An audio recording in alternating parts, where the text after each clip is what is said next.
Nós abramos as nossas Bíblias no Evangelho de Mateus, capítulo 3. Mateus 3. Vou ler os versículos do 1 ao 12.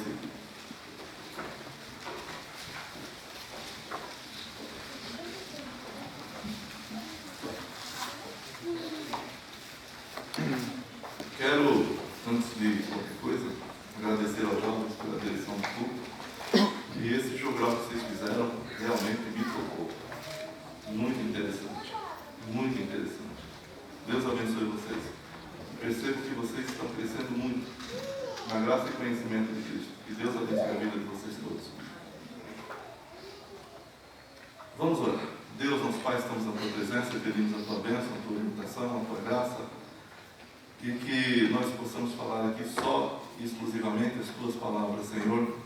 Que não haja nos nossos lábios, nem nos nossos corações, nenhum sentimento que desagrade a Ti, Senhor. Mas que todos nós estejamos aqui com o espírito de Te louvar, de Te honrar e de Te agradecer por tudo que Tu és. Louvamos e agradecemos o Teu nome, que já é glorioso e grandioso, Senhor. Pedimos perdão pelos nossos pecados, pois é em nome de Jesus porque oramos agradecidos. Amém. Mateus capítulo 3, vou ler os versículos do 1 ao 12, que diz assim: E naqueles dias apareceu João Batista pregando no deserto da Judéia, e dizendo: Arrependei-vos, porque é chegado o reino dos céus. Porque este é o anunciado pelo profeta Isaías, que disse: Vós do que clama no deserto, preparai o caminho do Senhor, endireitai as suas veredas. E este João tinha suas vestes de pelo de camelo e um cinto de couro em torno dos seus lombos, e alimentava-se de gafanhotos e de mel silvestre. Então ia ter com ele Jerusalém, toda a Judéia e toda a província adjacente ao Jordão, e eram por ele batizados no rio Jordão, confessando os seus pecados. E vendo ele muitos dos fariseus e dos saduceus que vinham ao seu batismo, dizia-lhes: Raça de víboras, quem vos ensinou a fugir da ira futura? Produzi, pois, frutos dignos de arrependimento, e não presumais de vós mesmos, dizendo: Temos por pai Abraão, porque eu vos digo que mesmo destas pedras Deus pode suscitar filhos a Abraão. E também agora está posto o machado à raiz das árvores. Toda árvore, pois, que não produz bom fruto, é cortada e lançada no fogo. Eu, em verdade, vos batizo com água, mas para o arrependimento, mas aquele que vem após mim é mais poderoso do que eu, não sou digno de levar suas sandálias, ele vos batizará com o Espírito Santo e com fogo. Em sua mão tem a pá, e limpará a sua eira, e recolherá no celeiro o seu trigo, e queimará a palha com fogo, que nunca se apagará. Os irmãos podem sentar.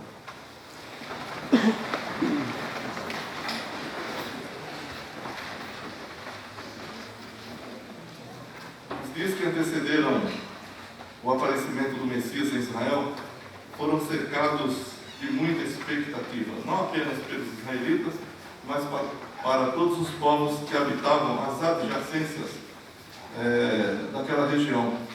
Tanto que no capítulo 2 aqui de Mateus, você vê que quem veio visitar Jesus após o seu nascimento não foram os israelitas, foram os magos da Mesopotâmia. Diz aqui no capítulo 2: E tendo Jesus nascido em Belém da Judéia, no tempo do rei Herodes, eis que os magos vieram do Oriente a Jerusalém, e perguntaram: Onde está aquele que é nascido, rei dos judeus? Porque vimos a sua estrela no Oriente e viemos a adorá-lo. Então você percebe já de pronto que quem veio adorar a Jesus Cristo, de pronto, depois do nascimento dele, apesar de todas as profecias do Antigo Testamento sobre o seu aparecimento, não foram judeus, mas os povos adjacentes à Palestina. É interessante que esses magos, que eram, só para termos uma ideia, quem eram esses magos? A ciência da astronomia nasceu na Mesopotâmia, com aqueles povos lá. E eles confundiam astronomia com astrologia. Então eles estudavam os astros para saber do futuro das coisas e das pessoas. Mas no fim eles acabaram dando início a essa ciência que se chama hoje astronomia, apesar de que a astrologia também foi junto, né? E então eles vieram porque eles viram uma estrela diferente das outras e que tinha um movimento diferente das demais, e eles acompanharam o movimento daquela estrela e eles de pronto entenderam que aquela estrela apontava para a chegada do Messias, para o rei de Israel. Então diz o texto aqui no capítulo 2 que eles vieram para adorar o rei Jesus, recém-nascido. E interessante que eles vêm para adorar. Eles não vêm só para homenagear, eles vêm para adorar. E é o que eles fazem. Eles chegam em Jerusalém procurando o rei que havia nascido e vão direto para o palácio de Herodes, imaginando que o rei dos judeus teria nascido no palácio de Herodes, quem sabe um filho de Herodes. Então eles foram para o local mais próprio para se encontrar um rei, que é o palácio. E eles não encontraram e ninguém sabia daquilo. Então Herodes disse para eles: vocês vão se informar quando vocês souberem onde ele nasceu, onde ele está, então vocês venham e digam para mim que eu quero adorá-lo. Mas é claro, Herodes queria matá-lo. E no versículo 11 do capítulo 2 diz que esses magos, entrando na casa, acharam um menino com Maria sua mãe e prostrando-se o adoraram. E abrindo os seus tesouros lhe ofertaram dádivas, ouro, incenso e mirra. Quer dizer, eles vieram para adorar o rei. E quando encontraram o rei, adoraram o rei. No capítulo 1 da Epístola aos Hebreus, versículo 6, Deus diz que quando introduz no mundo o primogênito, manda que todos os anjos o adorem. Então você vê que pelo nascimento de Jesus Cristo, pelas palavras que havia sobre ele veio para ser adorado. É interessante também ver que esse fator adoração na Bíblia só é dirigido a Deus e a nenhum outro ser. Então, se Jesus é adorado pelos magos e aceita essa adoração, é claro que ele era uma criança ainda aqui, mas quando você lê em Hebreus que todos os anjos de Deus o adorem, você percebe que esse menino não é qualquer coisa, era Deus entre nós. Mas as pessoas perceberam que era Deus entre nós? Fora esses magos que está aqui registrado, quem percebeu que aquele menino era Deus que deveria ser adorado? Quem?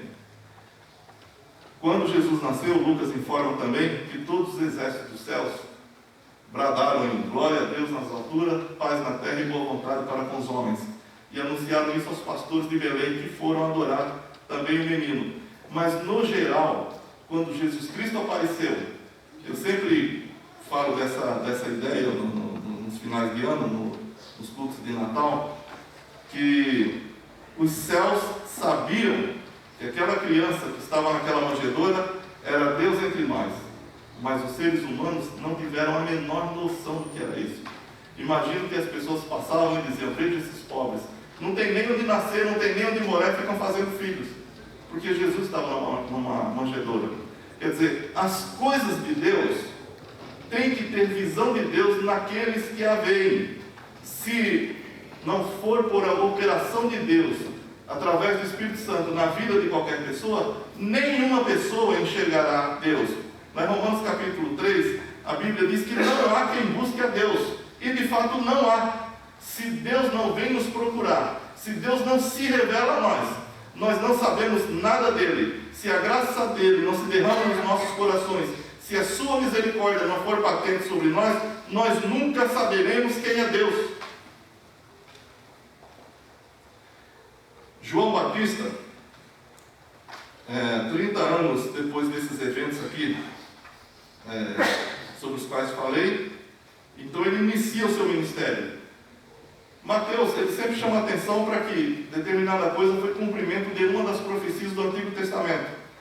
Tanto o Messias quanto João Batista, eles são citados aqui na Bíblia como cumprimento das Escrituras. E no texto que nós lemos aqui de Mateus, refere-se a Isaías capítulo 40, se você quiser me acompanhar, os versículos 3 ao 5, e aqui nós vamos ter um duplo cumprimento da profecia de Isaías sobre João Batista. Isaías capítulo 40, do 3 ao 5, diz assim: voz do que clama no deserto, preparai o caminho do Senhor, endireitai no ermo a vereda a nosso Deus. Todo vale será exaltado, e todo monte e todo outeiro serão abatidos. O que está torcido se endireitará, e o que é áspero se aplanará. E a glória do Senhor se manifestará, e toda a carne juntamente verá que foi a boca do Senhor que disse isso.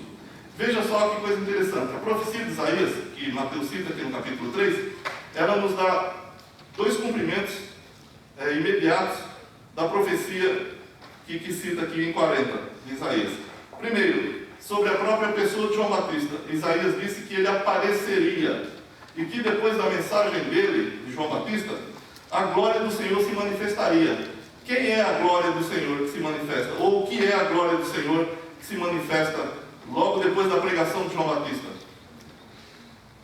A glória do Senhor que se manifesta é o próprio Messias, que foi trazido ao mundo. No capítulo 1 de Hebreus, versículos do 1 ao 3, de vez em quando a gente cita esse texto aqui, diz o seguinte: havendo Deus antigamente falado muitas vezes e de muitas maneiras aos pais pelos profetas, a nós falou-nos nesses últimos dias pelo Filho, a quem constituiu o herdeiro de tudo, por quem fez também o mundo, o qual, sendo o resplendor da sua glória e a expressa imagem da sua pessoa, e sustentando todas as coisas pela palavra do seu poder, havendo feito por si mesmo a purificação dos nossos pecados, assentou-se à destra da majestade nas alturas.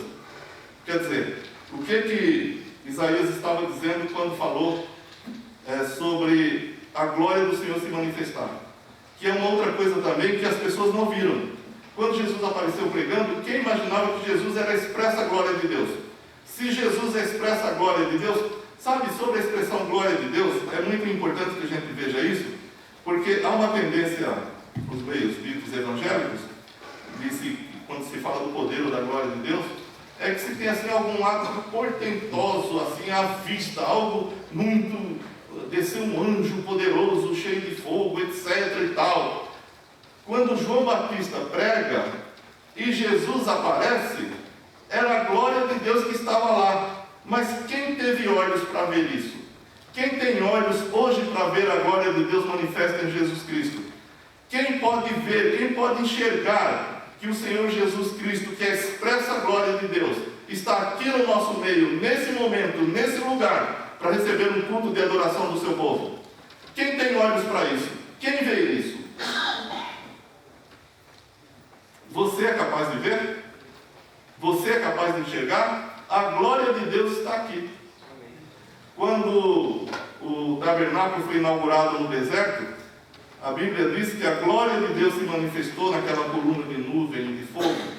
Quando o templo de Jerusalém foi inaugurado, diz que a glória de Deus se manifestou também lá, de maneira que os sacerdotes não podiam entrar no templo. Mas, irmãos, a glória de Deus está aqui hoje, poderosa. Jesus Cristo está conosco. Ele disse: onde estiverem 2 ou 3 reunidos em meu nome, eu estou no meio deles. Então, Ele está aqui. Você é capaz de ver? Você é capaz de crer? Um dos profetas que os meninos citaram aqui no jornal, se não me engano, Miqueias, diz que Ele está no nosso meio, poderoso para salvar. Então, quando João prega, 2 coisas acontecem na profecia de Isaías 40, do 3 ao 5, que é a própria aparição de João pregando, e que logo após a pregação de João, a glória de Deus se manifestaria. E a glória de Deus referida nesse texto de Isaías é a própria pessoa de Jesus Cristo. E o próprio Isaías, no capítulo 53, fala: mas quem creu na nossa pregação?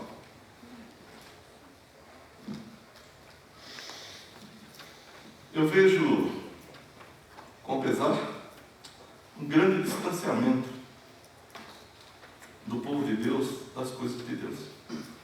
Eu vejo com muito pesar que nós arrumamos um monte de coisa e nós não temos o cuidado de fazermos reuniões para estudar a palavra de Deus.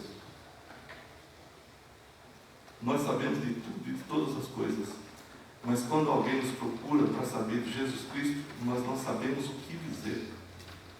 Nós temos cultos onde o ser humano é glorificado e o ser divino, Jesus Cristo, é deixado para trás.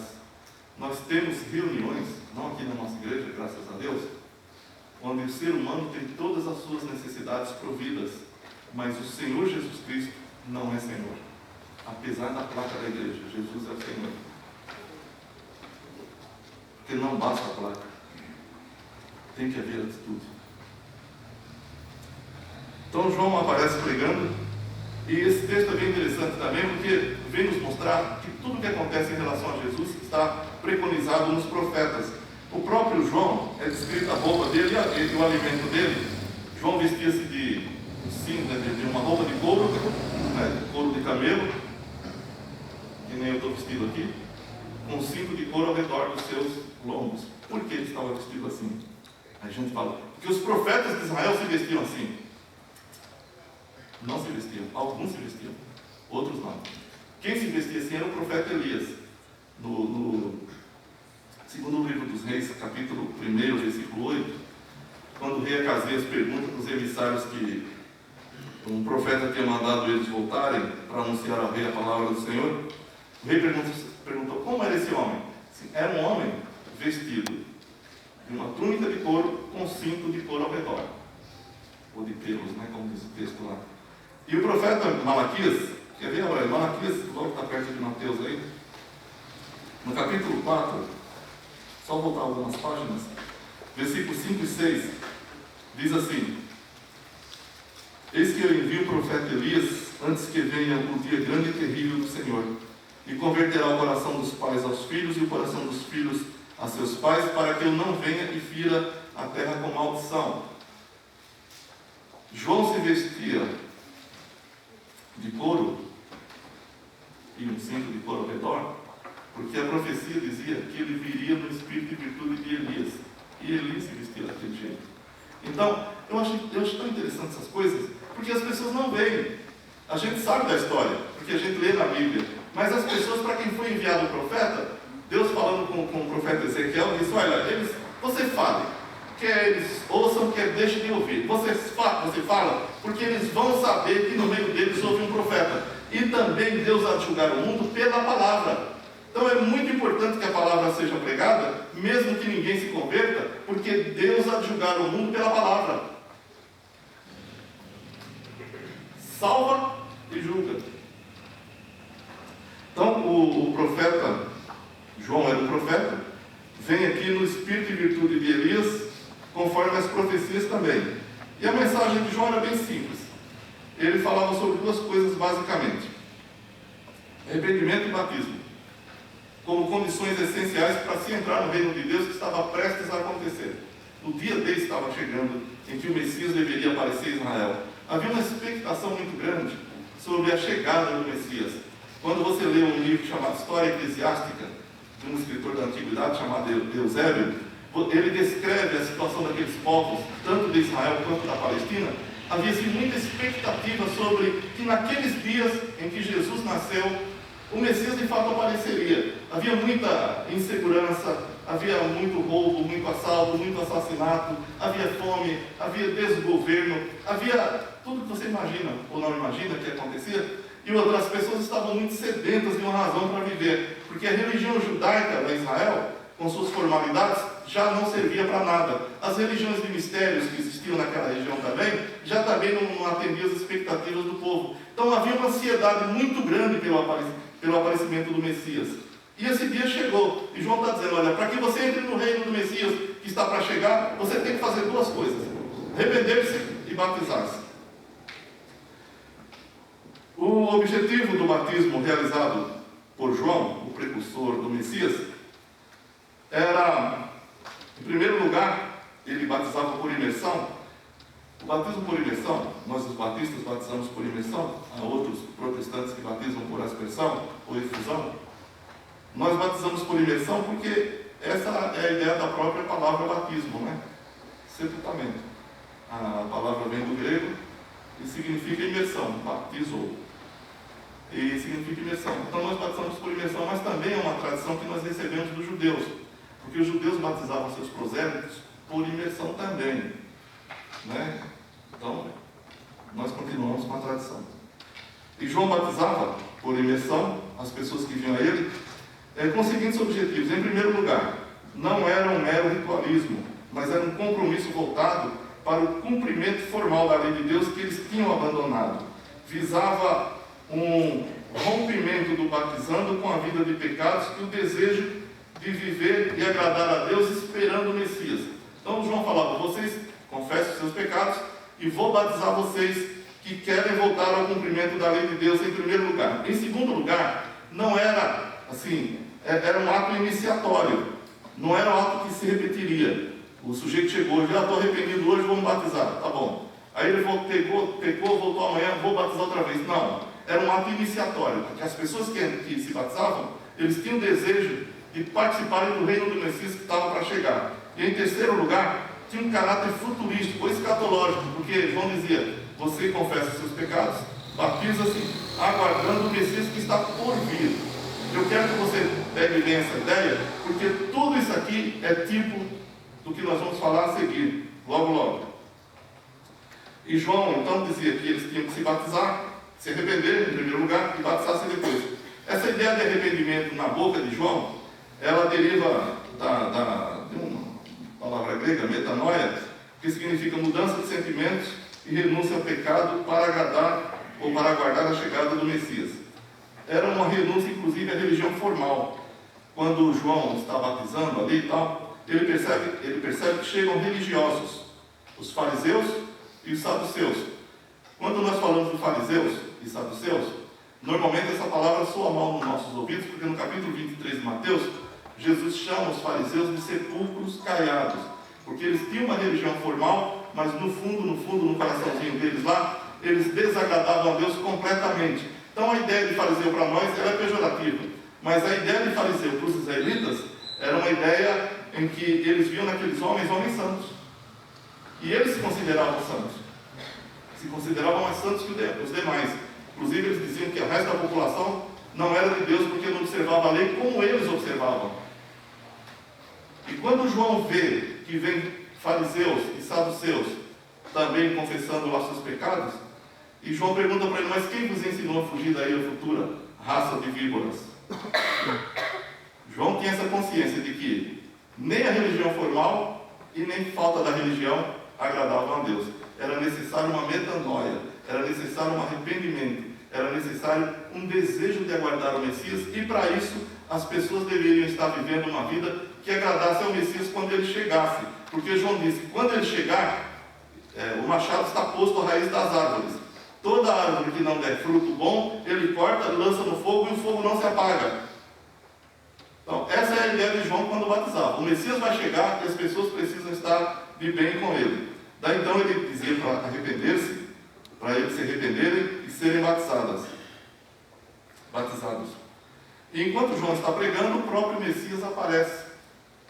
E João, aqui no próprio capítulo 3, no final do capítulo, do 13 ao 17, Jesus vem da Galileia e vai ser batizado por João. E João então, quando olha para ele, fala, olha, eu preciso ser batizado pelo Senhor, se não vem a mim. E Jesus então fala uma coisa interessante, é necessário cumprir toda a lei, é necessário cumprir o que a palavra de Deus indica. Então João batiza, mas João batiza sabendo que ele é o Cordeiro de Deus que tira o pecado do mundo. E depois quando dizem para João, olha, aquele que você deu testemunho, que batizou no Jordão, ele está batizando mais gente, fazendo mais discípulos do que você. Então João fala, é necessário que ele cresça e que eu diminua, porque ele veio de cima. João tem plena consciência de quem é o Messias. E esse Messias que estava para chegar, que eu quero que você preste muita atenção nisso, João disse, eu batizo com água, para arrependimento. Mas o que vem depois de mim é mais poderoso do que eu, e ele vos batizará com o Espírito Santo e com fogo. Na sua mão ele tem a pá e limpará a sua eira, e porá o trigo no seu celeiro e a palha no fogo. Tudo que João fez tipificava ou simbolizava o ministério que Jesus ia realizar. Então Jesus vem para batizar com o Espírito Santo. Eu quero falar sobre isso porque é algo que não se tem entendimento sobre isso hoje. Né? A gente ouve muito sobre batismo no Espírito Santo, batismo com o Espírito Santo. O que seria isso? O batismo, veja só, eu disse que o que João fez era tipológico, ou seja, representava o que estava para acontecer na realidade. O batismo de João representava o batismo no Espírito Santo. Da mesma forma que ele fala, eu batizo com água, aquele que vem depois de mim batizará com o Espírito Santo. Então nós temos que entender uma coisa, se João batizava por imersão, o que é o batismo no Espírito Santo se ele compara o batismo dele com o batismo no Espírito Santo? O que é batismo no Espírito Santo? É uma coisa que a igreja deva buscar? É uma coisa que a igreja deva procurar? Existe algum mandamento na Bíblia que diga, olha, você tem duas bênçãos, Uma é a salvação, outra é o batismo no Espírito Santo. Então você, quando crê, você deve buscar o batismo no Espírito Santo. A Bíblia manda fazer isso em algum lugar? Resposta: não, não manda. Em lugar nenhum a Bíblia orienta ninguém a buscar o batismo no Espírito Santo. Por quê? Jesus não batiza com o Espírito Santo? Batiza. Mas o batismo é uma decorrência natural da fé. Quando você aceita Cristo como Senhor e Salvador, a Bíblia diz em Efésios 1,13 que você é selado com o Espírito Santo da promessa. A Bíblia diz também que no momento em que você se torna filho de Deus, crente em Jesus Cristo, você se torna a habitação do Espírito Santo de Deus. Vejam só que coisa interessante. Se o Espírito Santo habita em você, se você foi convencido que é pecador pelo Espírito Santo, se ele está no seu coração, se ele selou você, como você não é batizado no Espírito Santo? Como é que o Espírito Santo, a Bíblia declara isso? Como é que o Espírito Santo habita em você e você não é batizado com o Espírito Santo? O que a Bíblia diz sobre isso? Abra sua Bíblia na primeira epístola de Paulo aos Coríntios, capítulo 12, versículo 13.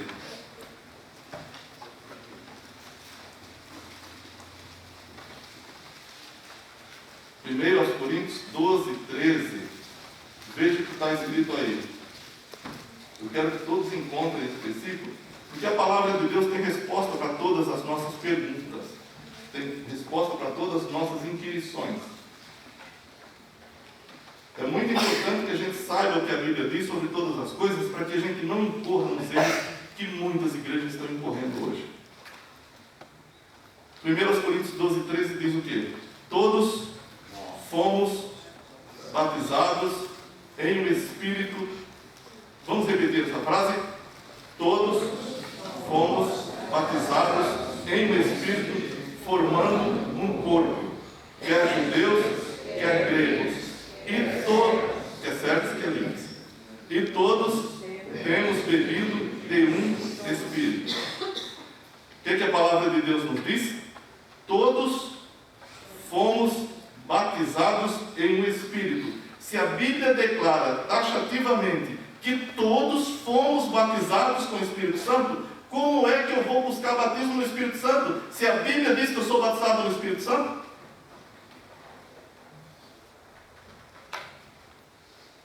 Então essa ideia que existe por aí no geral, ela não é bíblica e está errada. Deus não manda, a Bíblia não manda você buscar batismo no Espírito Santo. A Bíblia declara que você é batizado no Espírito Santo no mesmo momento em que você aceita a fé cristã. O Espírito Santo passa a habitar em você. 1 Coríntios capítulo 6, 19 e 20 diz: não sabeis que sois o templo do Espírito Santo e que o Espírito de Deus habita em vós? Fostes comprados por bom preço. Glorificai, pois, a Deus no vosso corpo e no vosso espírito, os quais pertencem a Deus. Nós somos batizados no Espírito Santo. Se alguém chegar para você e falar: vocês são batistas, vocês não creem no Espírito Santo. Cremos como as Escrituras ensinam, mas as Escrituras não ensinam a buscar batismo no Espírito Santo, porque a Escritura declara que você já é batizado no Espírito Santo. E quer saber mais? Efésios 1, 13 e 14. Abra a sua Bíblia.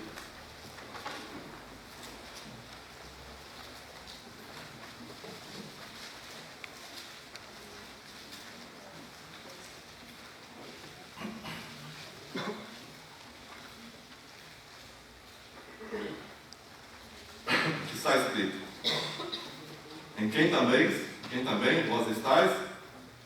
É isso que está escrito? Vamos ler juntos?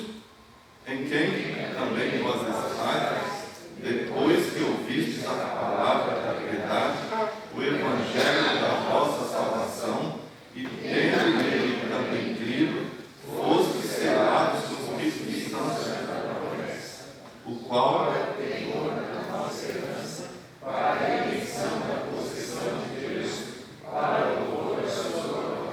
Amém? Então eu quero que você louve a Deus.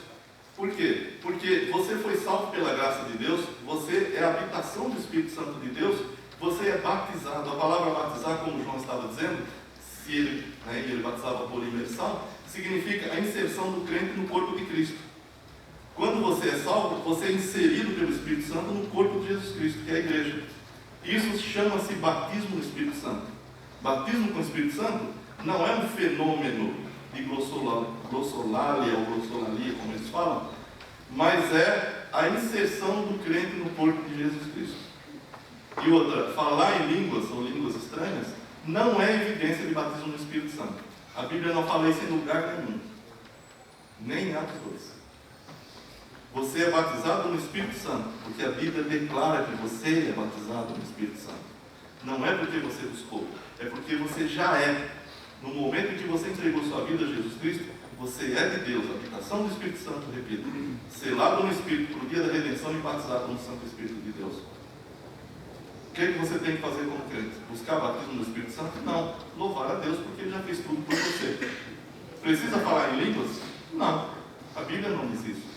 A língua é um dos dons que está em 1 Coríntios 12. Se Deus quiser dar a você falar, tudo bem. Mas lá tem 9 dons. E começa com palavra de sabedoria. E língua estranha, ou língua, é o último dos dons. E não é o mais importante. E é o que se dá mais importância hoje. Quer dizer, troca-se tudo. A glória de Deus nunca é manifesta a pessoas que não têm prazer em estudar a palavra dele. A glória de Deus, a vontade de Deus só se manifesta na nossa vida quando nós temos o prazer de abrir a Bíblia e ver o que Deus fala. A Bíblia é a expressa palavra de Deus. Você não pode ter uma religião que agrade a Deus que não seja decorrente da Bíblia. Se ela não for decorrente de todos os ensinos da Bíblia, ela não agrada a Deus, está fora da vontade de Deus, é outro caminho, mas não é o caminho de Deus. João diz aqui que quando Jesus viesse, batizaria com o Espírito Santo e também com fogo, que é uma outra alteração que existe no meio evangélico sobre a expressão batismo com fogo. O que é o batismo com fogo? Fogo não é poder. Né? Inclusive o pessoal chama aquele pessoal bastante poderoso aí de candelinha de fogo, né? Porque derrama fogo, Senhor, queima, Senhor, tal, né? Mas fogo na Bíblia não é poder. Eu estou falando, estou cheio do poder, estou cheio de fogo. Não. Fogo é juízo. Jesus batiza com o Espírito. João dizia: arrependam-se e deixem seus pecados para receber o Messias. Quando o Messias chegou, ele continuou dizendo: arrependam-se, porque o reino é chegado. Agora eu vou batizar vocês no Espírito e eu vou batizar com fogo também. Significa o quê? Eu vou tirar de vocês todas as escórias. O fogo queima, o fogo consome, o fogo tira daqueles que são batizados no Espírito Santo, que são todos os crentes, todas as coisas que não agradam a Deus. Então, qual a função do Espírito Santo na vida do crente quando nos batiza com fogo? É tirar de nós tudo que não agrada a Deus. Não é tornar você poderoso. Aliás, só existe um poderoso, que não somos nós. É Deus. Amém? Amém. João Batista ensinava sobre isso. Ensinou sobre isso. E de forma tipológica, mas muito concreta também, se assim podemos dizer, nos falou dessas grandes verdades. Ele anunciava que o dia D da chegada do Messias estava para acontecer para os israelitas. E eu quero concluir essas minhas palavras nessa noite dizendo isso também. O dia D, só um parênteses, essa expressão ficou famosa na época da Segunda Guerra Mundial, quando as tropas aliadas invadiram a Alemanha pela Normandia. Eles marcaram um dia X, que foi o dia da invasão, e chamaram aquele dia de dia D, um dia muito importante. E o dia mais importante da vida de Israel foi quando o seu Messias chegou. E o grande problema deles foi não ter reconhecido o Messias. Mas o dia D para nós também chega. A cada momento que a gente ouve a palavra de Deus, o Espírito Santo trabalha nos corações das pessoas, convencendo-as de que são pecadores e que precisam de Salvador. O seu dia D pode ser hoje. Se você ouviu a palavra de Deus, o Espírito Santo falou no seu coração, você ainda não tem uma posição clara e concreta diante de Deus, Ele está trabalhando na sua vida, no seu coração, para que você entenda a sua mensagem de forma poderosa e irresistível. Você será salvo e alcançado pela graça dele. O meu dia D chegou hoje de manhã, eu fui na classe. Eu era garoto ainda, quando ouvi a mensagem do Evangelho e pela primeira vez entendi o coração do Espírito Santo e entreguei meu coração ao Senhor. Cada um de nós tem o seu dia D, mas teve gente que ainda não teve certo. E a palavra de Deus fala com você. Se você ainda não entregou sua vida a Jesus Cristo, o seu dia D não chegou ainda. Mas se o Espírito Santo está falando com você nesse momento, ouça a voz do Espírito, obedeça a voz do Espírito de Deus. Ele quer te inserir no corpo dele, que é a igreja. Ele quer fazer você filho ou filha dele. Ele trabalha no sentido de que você entenda esta mensagem, que é a mensagem de salvação. Entregue sua vida a Ele. Mas Ele trabalha também no coração de todos nós, os crentes. Como está a nossa vida diante de Deus? A sua vida de santificação, de leitura da Bíblia, de oração. Como estão os seus relacionamentos? Como estão os seus relacionamentos? Que lugar Deus tem na sua vida? E tudo isso, Deus fala conosco, sendo nós filhos dele também. E nos adverte. E a Bíblia diz para a gente não endurecer o coração e nem ficar com a consciência cauterizada quando Deus nos fala, mas entender a vontade dele, submeter-se a essa vontade e fazer o que ele quer para a glória dele e para a sua felicidade. Eu quero convidar a todos para ficar em pé nesse momento.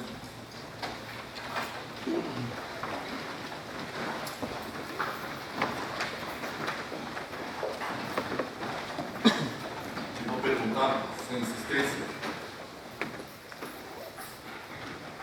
e sem qualquer forçação de barra ou emoção,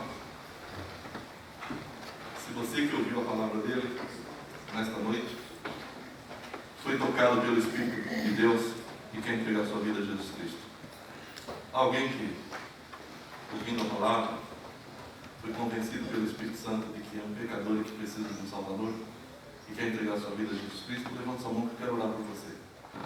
Alguém?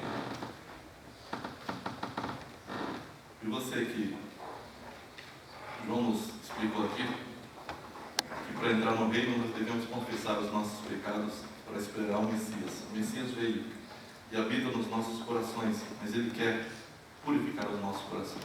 A ação principal do Espírito Santo é fazer com que todos nós, que somos crentes, nos pareçamos com o Filho de Deus.